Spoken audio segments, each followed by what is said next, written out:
하나님의 말씀 요한복음 12장 23절에서 30절의 말씀입니다.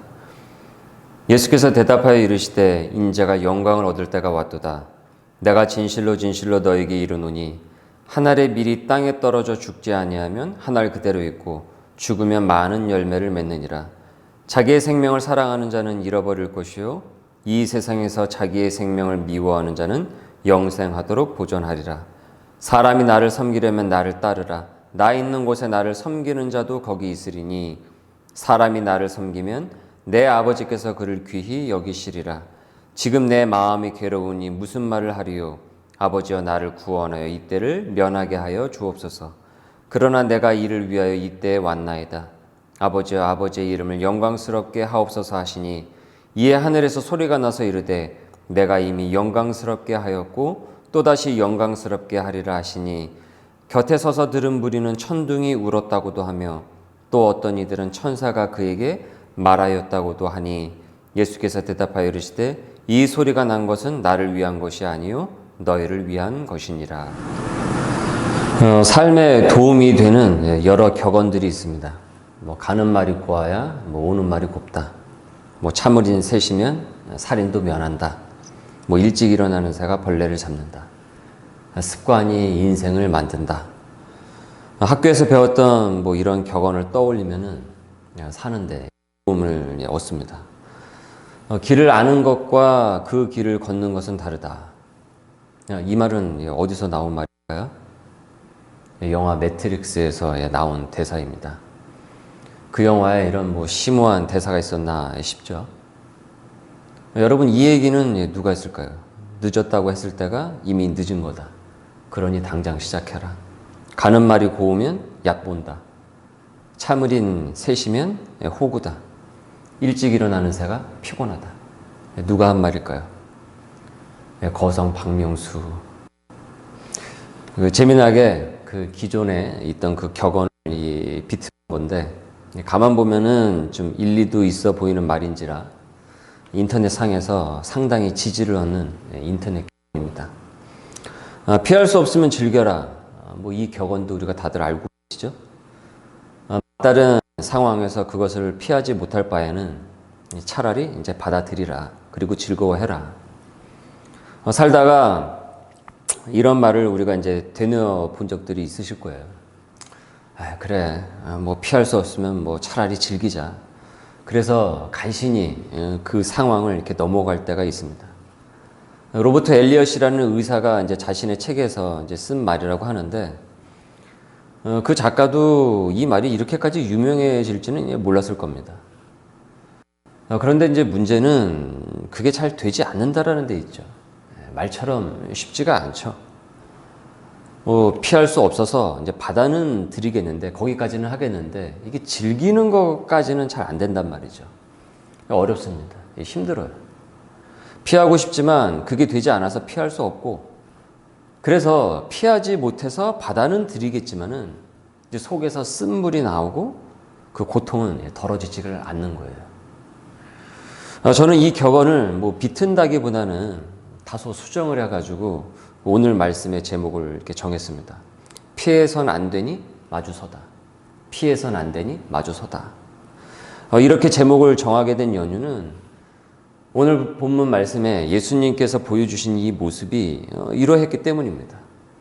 그러니까 본문에 예수님을 보면서 떠오르는 현대 격언이 피할 수 없으면 즐겨라 였습니다. 하지만 이 격언을 제목 그대로 쓸 수는 없었어요. 왜냐?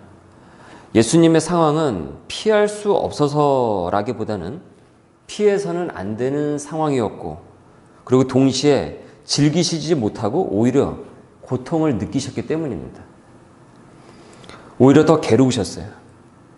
신학자 D.A. 카스는 그 예수님의 이 괴로움을 표현한 이 단어가 몹시 싫어, 초조, 불안, 그런 어떤 경악스러울 때 쓰는 그 단어를 지금 이 요한복음에서 사용했다라고 했습니다. 그러니까 그만큼 예수님께서 직면한 이 현실이 예수님 이 본인에게도 너무 고통스러웠다라는 것이죠. 그러면 예수님께서는 피할 수 있으셨음에도 불구하고 그 괴로운 고통을 왜 피하지 않으셨는가? 그리고 어떻게 그 상황을 마주하셨는가? 이 점이 바로 오늘 우리가 말씀을 통해서 상고할 부분입니다. 더불어 이 예수님의 이 작금의 이 현실을 보면서 지금 우리를 보게 되는 거예요. 우리가 피해서 안 되는 것이 무엇인가? 왜 그래야 하는가? 그럼 이를 우리가 어떻게 마주서야 되는가? 그러니까 피할 수 없기 때문에 그것을 체념하듯 받아들이는 것이 아니라 피해서는 안 되기 때문에 이를 용감히 마주설 것을 오늘 본문은 우리에게 도전을 해주고 있어요. 말씀을 여러분 한번 보십시오. 지금 우리가 순차적으로 요한복음을 주일마다 이제 살펴보고 있습니다. 지난주 우리는 미랄의 비유를 들어서 자신의 십자가 지심을 예고하신 예수님의 그 말씀을 우리가 들었습니다. 외국인인 헬라인까지 예수님을 만나기 위해 왔다라는 그 빌립의 말을 들으신 예수님께서는 23절로 말씀을 하셨죠. 인자가 영광을 얻을 때가 왔다. 인자가 영광을 얻을 때가 왔다. 그러니까 인자가 영광을 얻을 때, 그러니까 이젠 점점 인자이신 예수님께서 십자가를 지심으로 말미암아 영광을 얻을 때가 점점 다가오고 있다라는 예시입니다. 그러니까 십자가를 지시게 되면은 죄인들을 향한 구원의 길이 열리기 때문에 이를 영광이라고 했어요. 이어 이를 미랄로 또 비유를 두셨습니다. 24절. 내가 진실로 진실로 너에게 이른다. 한 알의 밀이 땅에 떨어져 죽지 않으면 한 알 그대로 있고 죽으면 많은 열매를 맺는다. 그러니까 밀이 땅에 심겨져서 죽어야 이제 열매가 열리듯이 내가 십자가에서 죽어야 구원의 열매를 모두가 얻게 된다.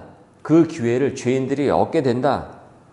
그러니까 이를 얼마나 강조를 하셨는지 진실로 진실로라고 거듭 말씀을 하셨어요. 그러니까 분명히 말한다. 반드시 너희들 기억을 해라. 잊지 말아라. 그러니까 우리도 중요한 것을 이제 말할 때 진짜, 꼭, 뭐 정말 이런 표현을 우리가 쓴단 말이죠. 그리고 여기서 그치시지 않고 예수님께서는 말을 한 번 더 얹으셨습니다. 그러니까 우리에게 미션을 주셨어요. 너희도 나를 따르라. 너희도 미랄이 되라 라는 요구이세요. 일명 미랄의 법칙입니다. 미랄에 의해 열매가 열리듯이 그 열매가 또 다시 미랄이 되는 것이죠. 그러니까 우리가 그 열매라는 거예요. 그러니까 씨가 자라 열매가 열리죠. 다시 그 열매의 씨가 심겨져야 그 열매가 열린단 말이에요. 그러니까 이와 같습니다. 순환입니다. 그러니까 너희가 그 순환이 끊어지지 않도록 그 미랄이 되라라는 말씀이에요. 그 씨앗이 되라라는 거예요. 예수님 본인께서 미랄이 되신다라는 것은 우리가 그 구원의 혜택을 누리게 돼서 참 은혜가 됩니다. 그런데 예수님께서 이후에 다시 한번 말씀을 하시는, 즉 너희도 미랄이 되라. 이 말씀은 상당히 좀 이렇게 듣기에 따라서 곤욕스럽죠. 누군가에게 이 구절은 그거는 좀 거기까지는 좀 무리인데요. 이런 속의 말이 나올 법해요. 진실로 진실로 부담이 될 수가 있죠. 솔직히 말씀을 드리면은 저도 부담이 됩니다. 목사인 저도 부담이 되는데 뭐 여러분이야 오죽하시겠습니까? 게다가 교회 나온 지 얼마 되지 않은 새신자 같은 경우에는 여기까지는 갈 생각이 없는데 뭐 목사님만 가시죠. 그럴지도 몰라요. 지난주에 이어서 오늘 이 설교 말씀을 들으시고 여기 교회는 너무 부담스럽다. 목사님 설교가 너무 세다. 그러니까 마음을 돌이키실지도 모르겠어요. 근데 저는 그런 이 반응이 이해가 가요. 그러나 이것은 우리가 느끼는 감정이고 예수님께서 지금 이런 명을 내리셨다라는 거예요. 당신의 사람들에게. 그러니까 내 감정이 불편하다고 해서 편하지 않다라고 해서 지금 예수님의 말씀을 삭제를 할 수는 없는 노릇입니다. 그러니까 예수님의 말을 듣기 좋은 것만 골라서 편집할 수도 없어요. 무엇보다 자칫 우린 얌체가 될 수 있다고 했어요. 좋은 것만 받아 누리고 자신은 전혀 그에 대한 삶의 반응이 없기 때문이죠. 주님은 얌체가 되지 말라고, 세상 얌체의 법칙을 따르지 말라고 지금 이 가이드라인을 쳐주셨습니다. 이 말씀을 통해서. 그럼 너희가 이 사실을 정말 믿음으로 믿는다고 한다면 그 사람답게 살아가라. 그 자격을 부여받은 사람으로서 단단한 삶의 방향을 제시하시고 계세요. 그래, 그 미랄이 되신 십자가의 은혜를 받은 자라고 한다면은 정말 그 사실을 믿는다면 너희가 그 열매가 아니냐. 그러니 너희도 이렇게 살아라. 그래서 너희도 예수님처럼 그 씨앗이 되라. 이어 자신의 생명을 사랑하는 자는 잃어버리고 세상에서 자기의 생명을 미워하는 자는 영생을 할 것이다. 너희들이 나를 진정 믿는다면 나를 따르라 하면서 딱 못을 박으십니다. 아주 단호하시죠.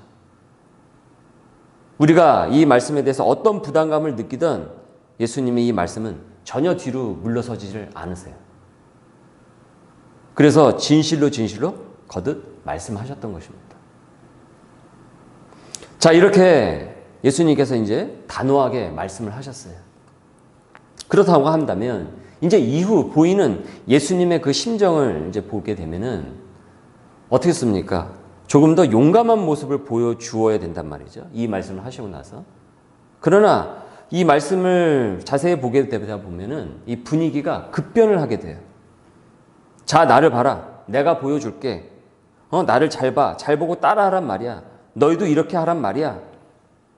마치 진짜 사나이에서 훈련 교관이 먼저 시범을 보여주듯 멋지고 용감한 품위를 보여주어야 하는데 지금 예수님께서는요, 이 말씀을 하시고 나서 오히려 괴로우시다라고 지금 표현을 하고 있어요. 27절. 지금 내 마음이 괴로우니 무슨 말을 하리요? 급기야 또 이런 말씀도 하세요. 아버지여, 나를 구원하여 이 때를 면하게 하여 주옵소서. 야, 이게 무슨 말입니까? 아니, 괴로운 것도 모자라 나를 구원하여 이 때를 면하게 해달라. 지금 예수님께서 지금 이 십자가를 지셔야 되는 이 때를 지금 피하게 해달라는 말 아닙니까? 훈련 교관이 유격 훈련 중에 레펠 시범을 보이는데 무서워서 그 앞에서 주저주저 하고 있다고 한다면 훈련병들이 그 모습을 보면서 뭐라고 하겠습니까? 키득키득 웃거나 자기도 무서워하면서 왜 우리 보고 하라라는 거야? 교관 맞아? 그러지 않겠습니까? 지금 예수님의 이 심정이 가감없이 드러나는, 여과 없이 드러나는 이 본문을 보면서 여러분 무슨 생각이 드세요? 이를 우리는 어떻게 해석을 할 수 있을까요? 내가 진실로 말한다. 한 알의 밀알이 땅에 떨어져 죽지 않으면 그대로 있고 죽으면 많은 열매를 맺는다. 자기의 생명을 사랑하는 자는 잃을 것이요. 세상에서 자기의 생명을 미워하는 자는 영생을 할 것이다. 나를 따르라. 이런 비장함 뒤에 바로 마음이 괴롭다, 고통스럽다. 더 이상 무슨 일을 할 수 있을까? 초조와 탄식으로 하나님 이 때를 피하게 하소서 하는 이 분위기를 어떻게 받아들일 수 있겠냐라는 거예요. 뭐야? 예수님이 왜 저래? 이런 생각이 들지 않아요? 27절. 지금 내 마음이 괴로우니 무슨 말을 하리요? 아버지여 나를 구원하여 이 때를 면하게 하여 주옵소서. 이와 비슷한 구절이 십자가를 지시기 직전에 예수님이 드린 기도입니다. 누가복음 22장 42절. 아버지여, 만일 아버지의 뜻이거든 이 잔을 내게서 옮기시옵소서. 이 잔을 내게서 옮기시옵소서. 하나님, 만일 피할 수 있다면 피하게 해달라는 기도예요. 지금 예수님께서 이 기도를 하신 거예요. 이 상황 가운데서. 그러니까 이때 얼마나 고통스럽고 힘이 드셨는지 땀이 마치 이 땅에 떨어지는 핏방울로 묘사가 됩니다. 여기서 우린 일단 예수님께서 말씀하신 그 밀알이 된다라는 것이 무슨 소풍 가듯 즐기고 쉬운 길이 아님을 알게 된다라는 거예요. 또한 피할 수 없으면 즐겨라 이런 단순 도식으로 받아들일 수 있는 그 영역도 아니라는 거예요. 이는 밀알이 되신 예수님을 따른다라는 것도 그렇다라는 것을 예시합니다. 여러분, 왜 제자들이 그렇게 왔다리 갔다리 따르다가 말다 결국 십자가를 앞두고 쌩하니 도망가고 뿔뿔이 흩어지고 또 그 중에 한 인간은 돈 받고 팔기까지 하고 따르기는커녕 이 절망적인 그 제자도를 보여주었단 말이죠. 이게 무슨 얘기를 하고 있는 겁니까? 그 상황들이 그만큼 어려운 거예요. 예수님을 따른다라는 것이, 그런 삶을 산다라는 것이 굉장히 어렵다라는 것을 의미하고 있는 거예요. 그러니까 예수님을 본받아 밀알의 그 삶을 살아낸다라는 것은 매우 어려운 영역이에요. 그럼에도 예수 믿고 사는 이 길을 쉬운 길로 뭐 아주 편리하고 내가 원하는 대로 내가 원하는 것을 언제든지 얻어낼 수 있는 그런 어떤 긍정의 힘식으로 포장을 하는 것은 지금 성경을 이렇게 덮어놓고 떠벌리는 것입니다. 그것은 바른 복음이 아니에요. 그건 사실이 아니라고요. 지금 본문만 봐도 지금 그것이 아니구나를 지금 우리가 알게 되지 않습니까? 그건 거짓 복음입니다. 거기에 왜 우리가 속아 넘어갑니까? 그만큼 성경을 지금 제대로 읽지 않았다라는 것을 얘기하고 있는 것 아니에요? 이처럼 미랄의 그 삶을 살아낸다라는 것은 어렵습니다. 그럼 예수님께서 이것이 어렵기 때문에 나는 도무지 안 되겠다. 아유 미랄이고 뭐고 간에 나는 그냥 도망갈란다 하고 저버리셨습니까? 니코스 카잔스키의 그 그리스도 최후의 유혹에 나오는 예수님처럼 몰라 하면서 나부터 살자며 도망가서 막달라 마리아와 살림 차리는 그런 모습을 보이셨냐고요? 아닙니다. 예수님께서는 먼저 감정에 충실한 분이 아니었음을 보여주셨어요. 무슨 말인가 하냐 하면은 지금 예수님께서는 지금 어떻습니까? 지금 괴로워하시죠? 이 괴로움의 이 원어적 의미는 초조, 불안, 그리고 몹시 싫어함입니다. 예수님께서는 삼위일체 성자 하나님이셨지만은요, 동시에 인간의 유약한 육체로 오셨기 때문에 우리 인간이 느낄 수 있는 육체적 고통을 고스란히 똑같이 느끼실 수가 있었어요. 맞으면 아프고 굶으면 배가 고프다고요. 그러니까 아무런 고통도 느끼지 못하는 그런 슈퍼맨 몸으로 오신 것이 아니었습니다. 그러니 십자가라는 고난 앞에서 그분도 육체의 그 고통을 감내하셔야 하니까 그 무게가 무거웠단 말이에요. 그 감정을 고스란히 표현을 한 것입니다. 이를 체휼이라고 합니다. 체휼. 배고파 본 사람이 배고픈 사람의 감정을 안단 말이죠. 아파 본 사람이 아픈 사람의 감정을 알아요. 예수님께서도 체휼을 하신 거예요. 이 세상 가운데 육체로 오시면서. 그래서 주님이 우리의 감정을 아시는 거예요. 그 괴로운 심정을 아신다고요. 기도할 때 우리가 그렇게 기도하지 않습니까? 주님, 제 마음 아시죠? 내 마음 아시죠? 그분이 그 경험이 있으셨으니 당연히 그 감정을 읽어내실 수 있으신 거죠. 십자가를 앞두고 예수님의 그 마음이 괴로우신 거예요. 무거우신 거예요. 채찍이라는 이 육체의 고통, 수많은 그 사람들로부터 받는 그 수치, 비웃음, 그러면서도 돌이키지 않는 그들의 그 어떤 아주 그 틀에 박힌 그 태도, 십자가에 못 박히는 그 순간들, 그러니까 여느 인간이 그 앞에서 느낄 수 있는 그 감정을 그분도 그대로 다 받으셨던 거예요. 그래서 괴로우셨던 것입니다. 그러나 그 괴로운 그 감정에 휩싸여서 그분이 세워놓으신 그 미랄의 법칙이 깨지지는 않습니다. 감정에 휘둘리셔서 도망가시지를 않아요. 하나님의 말씀에 순종해서 이를 용감히 마주하십니다. 하나님의 뜻을 쫓기로 결심을 하세요. 하나님의 뜻을 쫓으니까 폭풍 같은 그런 어떤 괴로운 경량이 가라앉아요. 그리고 마주해야 할 진여야 할 십자가 사명을 직시하십니다. 27절 지금 내 마음이 괴로우니 무슨 말을 하리요? 아버지여 나를 구원하여 이때를 면하게 하여 주옵소서. 그러나 내가 이를 위하여 이때에 왔나이다.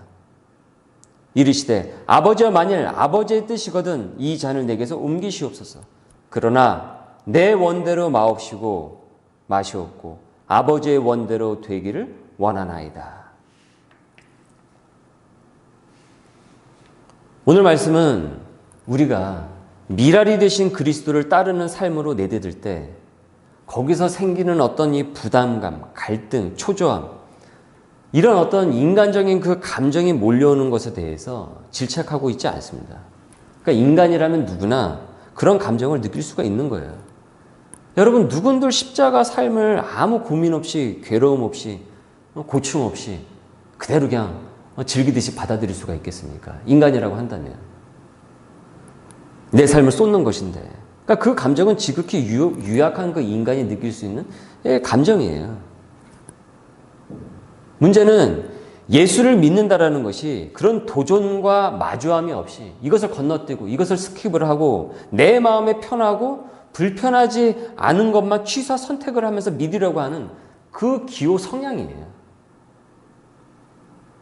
그간 우리 한국교회에서 고질적으로 따라붙는 것이 바로 이 문제 아니었습니까? 예수를 믿어 구원을 얻는 것은 좋다. 그런데 그 이상의 십자가를 따르는 삶, 미랄이 된다.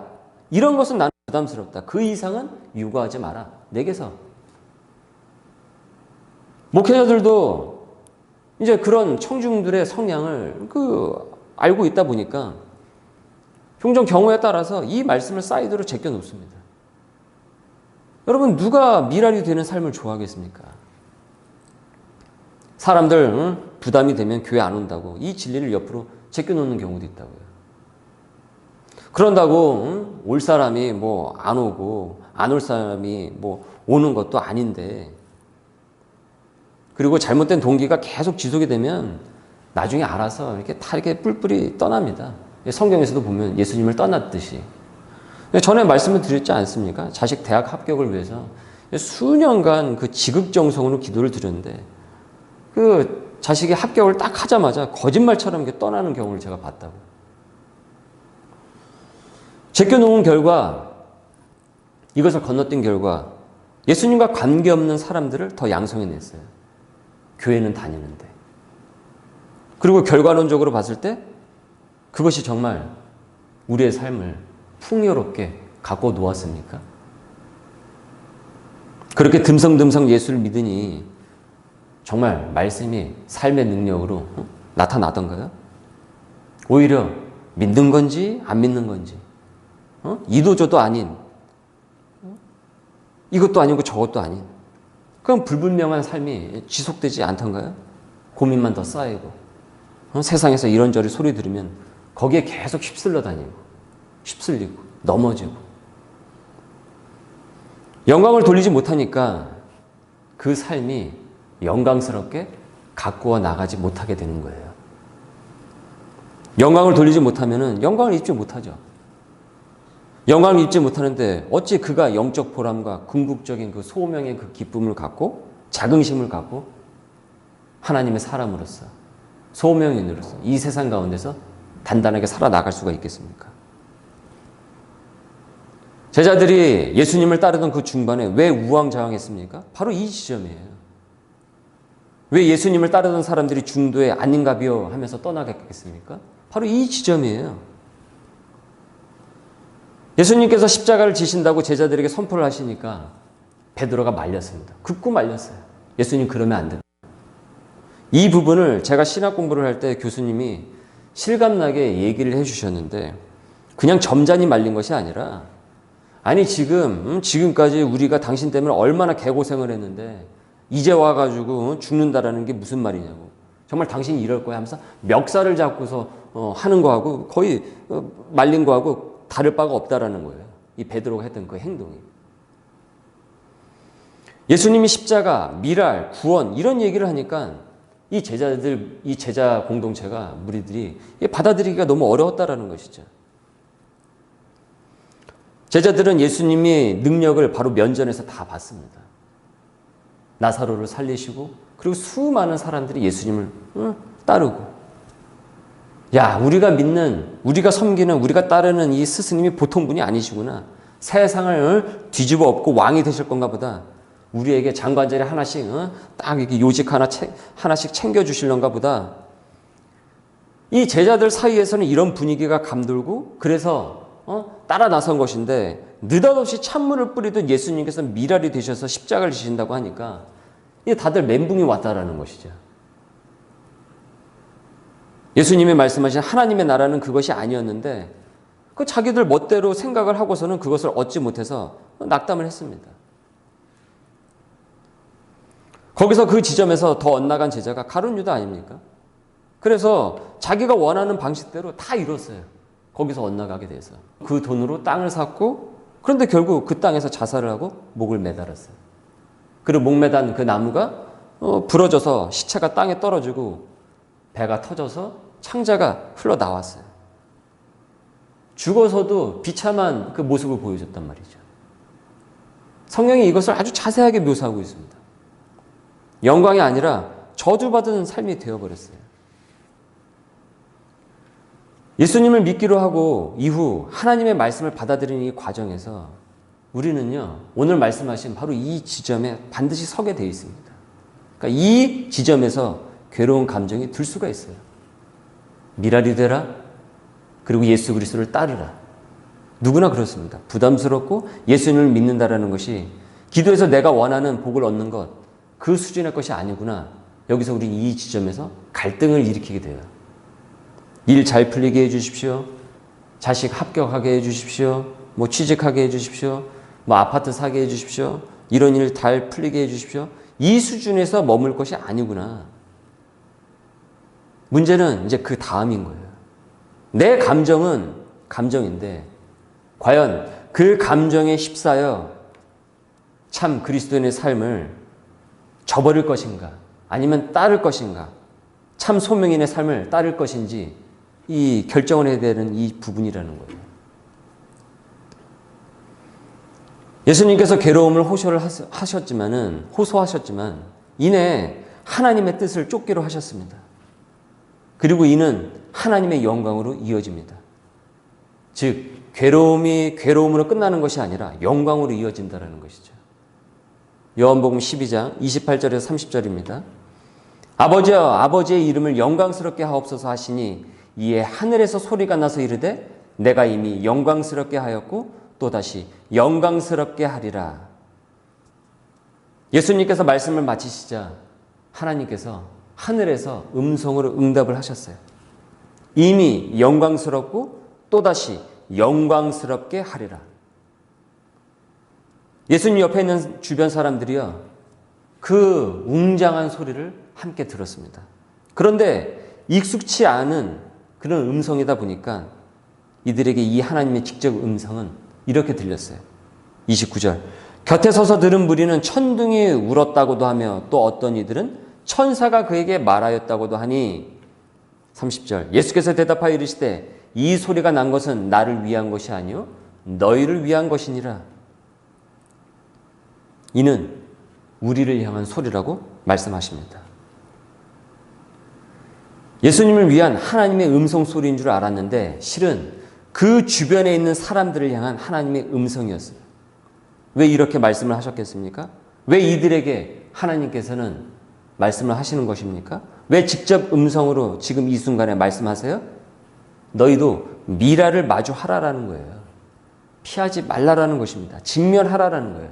그러니까 이를 깨닫고 믿는 자에게 넘어서게 해주시겠다라는, 영광을 입게 해주시겠다라는 하나님 직접 음성입니다. 예수님께서 괴로운 중에 하나님의 뜻을 쫓기로 한 것이 영광이 되든 너희도 그 영광을 입으라라는 거예요. 그분을 따라가서. 예수님을 믿고 산다라는 것은 쉬운 길이 아니죠. 쉬운 길이 아닙니다. 그렇다고 해서 피하는 것만이 또 능사도 아니에요. 요한복음의 본문 말씀은요, 피해서는 안 되기에 마주 서시는 그 예수님을 깊이 있게 보여주고 있습니다. 미랄, 십자가, 나를 따르라.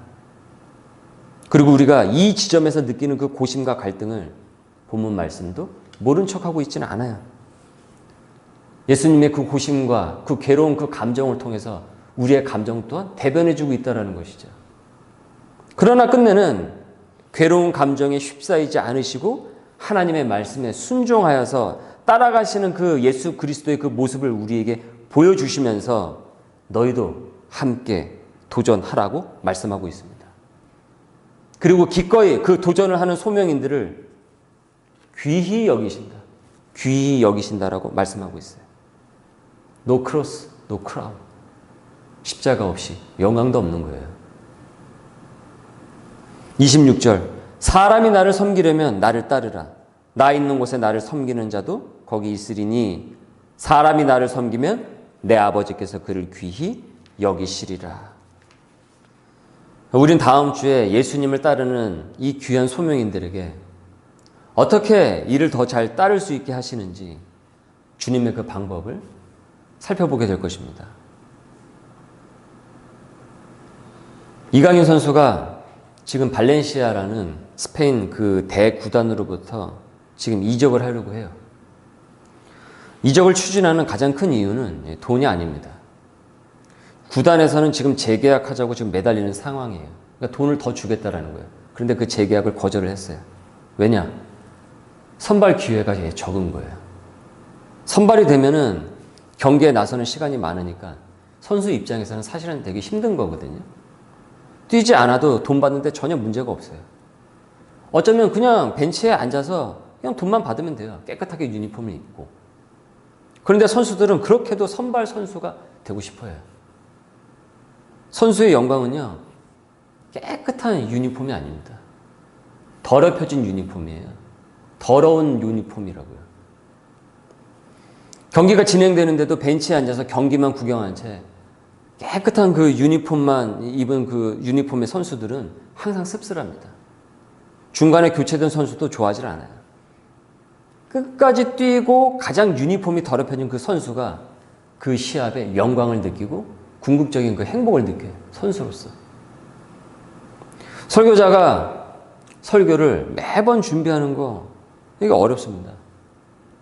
사실 이게 고통스러운 순간이 적지 않습니다. 이게 힘들죠? 그래서 대충 할 수도 있어요. 그러나 그렇게 하면은 설교자의 영광을 못 입는 거예요. 말씀을 준비하면서 막 긴장을 하고 때로는 눈이 막 퀭하기도 하고 진액이 아니고 그냥 쭉 빠지는 그런 경험을 해야 그것이 영광이 되는 거예요. 설교자에게 있어서. 아비의 보람은 그날 열심히 일하고 돌아오면서 치킨 사들고 귀가를 할 때 맞아주는 가족들이라고요. 그것이 아비의 보람입니다. 자식들은 그냥 새끼들은 먹을 게 없어가지고 쫄쫄 굶고 있는데 힘들어하고 있는데 아비라는 자가 펑펑 집에서 놀면서 인터넷 게임이나 하는 그런 아빠는 그 보람이 뭔지를 몰라요. 그러니까 본인은 편할 수는 있겠죠. 편하긴 하겠죠. 그런데 그것이 정말 편한 것이냐고요. 그건 수치스러운 것이죠. 여러분, 이 보람을 넘어서는 최상급 그 용어가 영광입니다. 영광. 조지 휘필드가 녹슬어서 없어지기보다는 닳아서 없어지기를 원한다라고 했습니다. 27절.